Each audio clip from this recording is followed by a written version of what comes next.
एक समय की बात है, एक राजा था। उसके दो पुत्र थे। उसकी रानी जब बीमार हुई तो उसने राजा से कहा, यदि मेरी मृत्यु हो जाए तो तुम दूसरा विवाह मत करना। राजा ने कहा, अच्छा। राजा ने दूसरा विवाह ना करने का रानी को वचन दे दिया। कुछ दिनों के ही बाद रानी की मृत्यु हो गई। उसके क्रियाक्रम के बाद राजा अकेले ही रहने लगा। उसने दूसरा विवाह नहीं करवाया।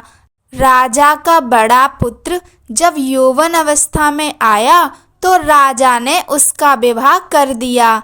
अब राजा का छोटा पुत्र रह गया जिसका विवाह होना अभी बाकी था।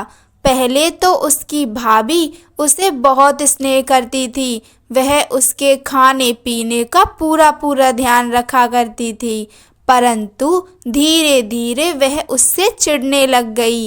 एक दिन की बात है कि राजा के छोटे पुत्र ने कहा, भाभी मुझे खाना दो। यह सुनकर रानी ने कहा, रोज रोज खाना? आज तो मैं तुझे खाना दे रही हूँ, किंतु अब जल्द से जल्द किसी ना किसी लड़की से शादी कर ले जो तेरे खाने पीने का ध्यान रखे। वैसे भी तुझे कौन सा नूरा परी मिलेगी, किसी सीधी सादी लड़की से शादी कर ले। उसके देवर ने कहा, अच्छा। और यह कहकर वह अपनी भाभी से नाराज होकर घर से चल पड़ा। मार्ग में एक गांव आया। उसे बहुत भूख लगी थी। वह गांव के एक दरवाजे के पास से गुजरा। दरवाजे पर एक वृद्ध व्यक्ति बैठा हुआ था। उसके पास ही उसके पोते खेल रहे थे। राजकुमार ने उस बाबा के पास जाकर उनको प्रणाम किया और कहा, बाबा जी मुझे बहुत भूख लगी हुई है, कृपा करके 2 रोटी और 1 गिलास लस्सी का दे दो। उसने उसी पल अपने पोते को बुलाया और कहा, जाओ 2 रोटियां और 1 गिलास लस्सी का लेकर आओ। वह रोटी खाकर वहां से चल पड़ा। पीछे से आवाज लगाकर उस वृद्ध ने राजकुमार से पूछा, तुम कहाँ जा रहे हो? उसने कहा, सोते हुए मसीदों को जगाने के लिए जा रहा हूँ। उस वृद्ध ने कहा, तुम मेरा भी एक संदेश ले जाओ और उसका उत्तर वापस आते हुए लेते आना। राजकुमार ने कहा, बाबा जी बताओ, आपका क्या संदेश है? उस वृद्ध ने कहा, जब हमारे गांव में तीजों का मेला लगता है तो आग क्यों लगती है? राजकुमार कहने लगा, अच्छा बाबा जी, मैं आपका यह संदेश मसीदों को दे दूंगा। राजकुमार वृद्ध को प्रणाम करके चला गया। वह राजकुमार चलता गया। चलते चलते जब वह समुद्र के पास पहुंचा तो उसको एक बघियाड़ मिला। उसने कहा, यार कहाँ जा रहे हो? राजकुमार कहने लगा, यार क्या पूछते हो, मैं तो सोते हुए मसीदों को जगाने के लिए जा रहा हूँ। उस बघियाड़ ने कहा, मेरा भी एक संदेश लेते जाओ। राजकुमार ने कहा, तुम्हारा संदेश तो ले जाऊंगा, परंतु यदि तुम मुझे यहाँ से पार कराओगे। बघियाड़ ने उसे समुद्र पार करा दिया तो कहा, लो तुम समुद्र तो पार कर गए, अब मेरी ओर से तुम मसीदों से पूछकर आना कि मेरी मृत्यु कब होगी। यह संदेश लेकर राजकुमार आगे चल पड़ा। चलते चलते जब वह बहुत दूर चला गया तो उसे एक दैत्य मिला। उसने कहा, हे मानव, तुम कहाँ जा रहे हो? राजकुमार ने बड़े रौब और समझदारी से कहा, मैं सोते हुए मसीदों को जगाने जा रहा हूँ। दैत्य ने उससे कहा, मेरा भी एक संदेश ले जाओ। उस राजकुमार ने कहा, तुम्हारा संदेश मैं तब लेकर जाऊंगा जब तुम मुझे यह नदी पार करवाओगे। उस दैत्य ने उसे नदी पार करवा दी। तो राजकुमार ने कहा, अब बताओ तुम्हारा क्या संदेश है। दैत्य ने कहा, यह पता लगाकर आना कि मेरी मृत्यु कब होगी। उसके पश्चात राजकुमार आगे ही चलता गया। आगे चलकर उसे एक मसीद मिल गया। वहां जाकर उसने मसीदों के चबूतरे को दूध से धोया और अच्छी प्रकार से साफ करके उस पर धूप बत्ती की। मसीद उठ गया। जागते ही उन्होंने राजकुमार की तरफ देखकर पूछा, ए सुंदर युवक, तुम यहाँ कैसे आ गए। उसने सारी कहानी सुनाई। मसीद ने कहा, मांगो, क्या मांगते हो। राजकुमार ने कहा, आपका दिया हुआ सब कुछ है। उन्होंने अंत में तीसरा वचन कहा और पूछा, तीसरा वचन है, मांगो, क्या चाहते हो, यह वचन खाली ना जाए। राजकुमार ने कहा, चाहिए तो कुछ नहीं, परंतु मेरे पास कुछ संदेश हैं, उनके उत्तर दे दीजिए। मैं वापस चला जाऊंगा। मुझे उन संदेशों का उत्तर लेकर जाना है। यदि दे दो तो आपकी बड़ी कृपा होगी। मैं यही समझूंगा कि आपने सब कुछ दे दिया। मसीद ने पूछा, तुम्हारे पास कौन से संदेश हैं? उनके उत्तर साथ ही लेते जाना। राजकुमार ने कहा, एक तो यह है कि घोड़ी खेतों में ऐसे ही चल रही थी। उसने कहा है, भाई मसीद से पता लेकर आना कि मुझको कोई क्यों नहीं पकड़ता, कोई मेरी सवारी नहीं करता। ऐसी क्या बात है? मसीद ने कहा, वह इसलिए कि जो भी वहाँ से गुजरता है वह यही सोचता है कि यह किसी की होगी और यहीं कोई बैठकर इसे चरा रहा होगा, इसलिए उस पर कोई सवार नहीं होता। फिर मसीद ने कहा, अब दूसरा संदेश बताओ। राजकुमार ने कहा, मुझे एक दैत्य मिला। वह पूछता था कि उसकी मृत्यु कब होगी। यह सुनकर मसीद ने उत्तर दिया, उसकी मृत्यु तब होगी जब उसका धन, जो कि एक बरोटे के वृक्ष के नीचे दबा हुआ है, उसमें से आधा वह किसी और को देगा, नहीं तो वह इसी प्रकार तड़पता और दुखी रहेगा। फिर राजकुमार ने तीसरा संदेश बताया और पूछा कि उसको एक बघियाड़ मिला था। वह पूछता था कि उसकी मृत्यु कब होगी।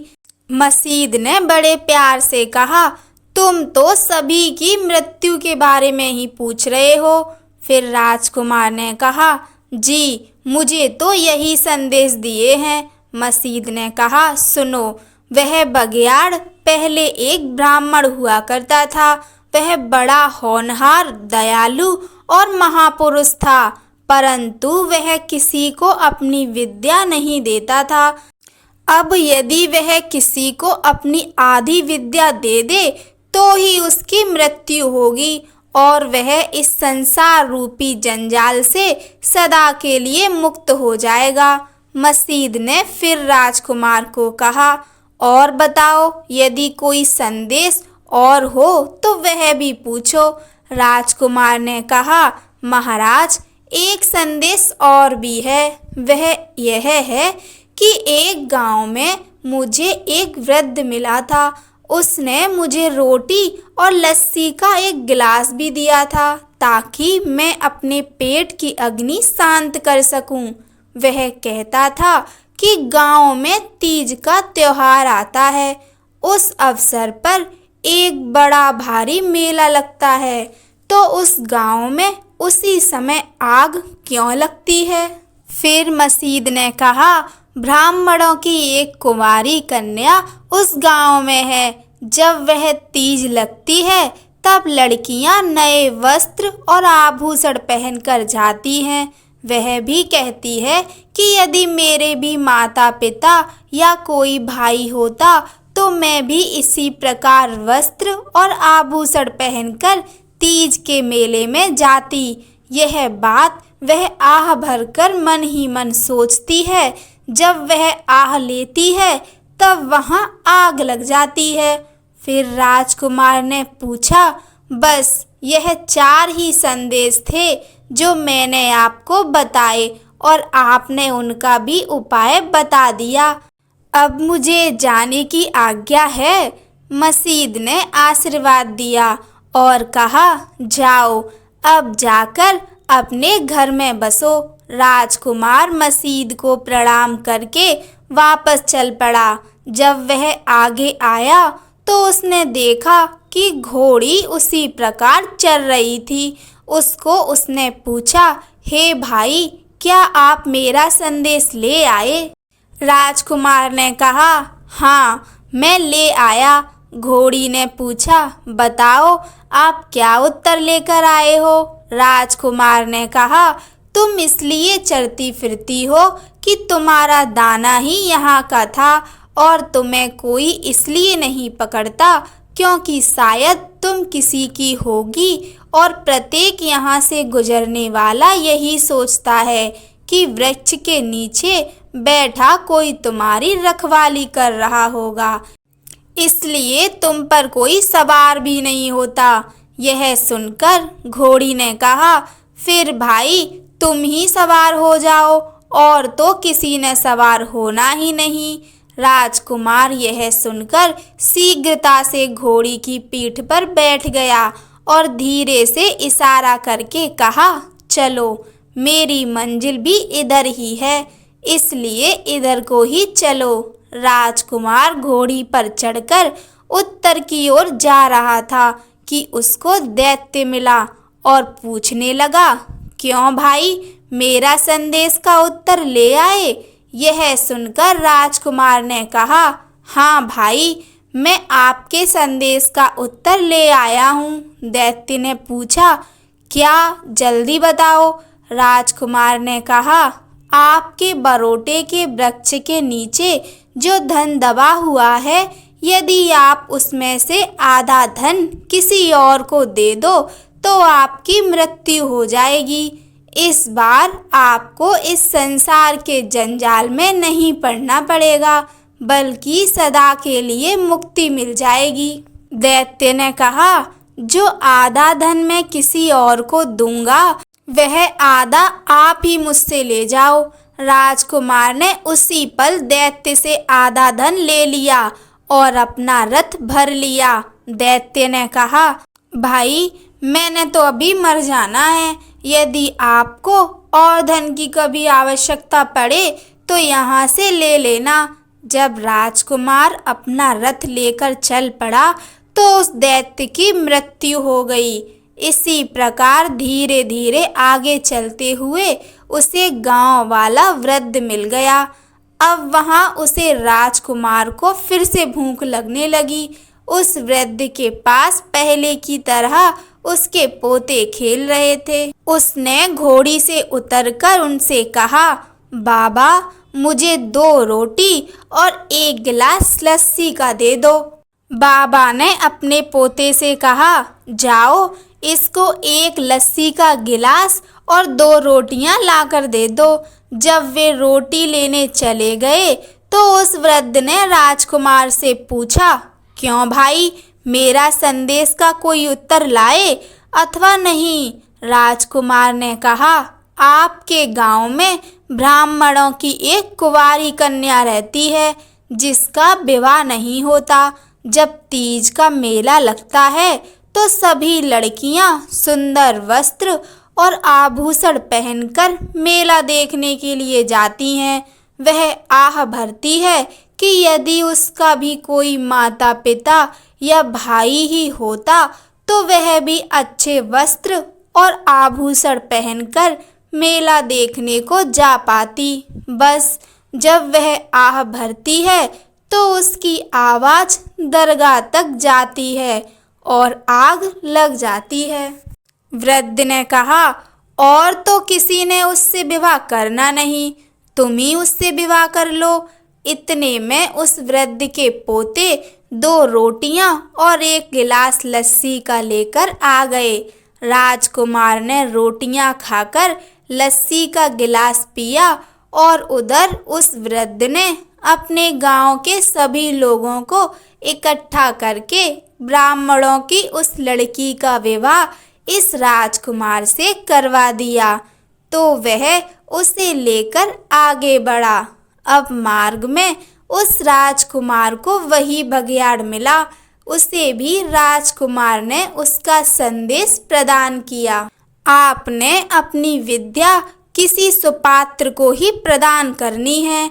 यह सुनकर उस बघियाड़ ने कहा, और किसी को विद्या क्या देनी है, तुम ही ले लो।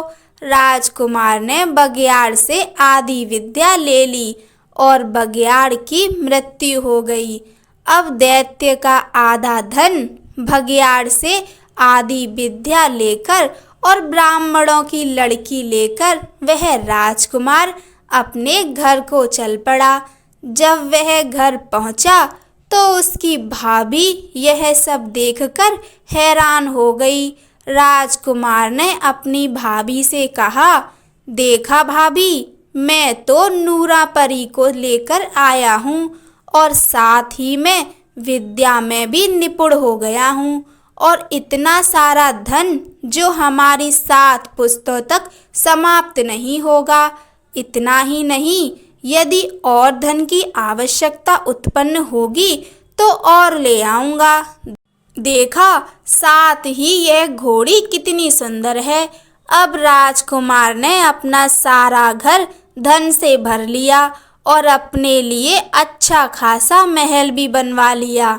फिर उसकी भाभी कहने लगी, ना देवर जी, अब अलग मत होवो।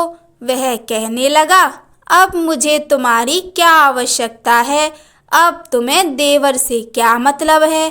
फिर वह अलग हो गया और प्रसन्नतापूर्वक अपना जीवन व्यतीत करने लगा।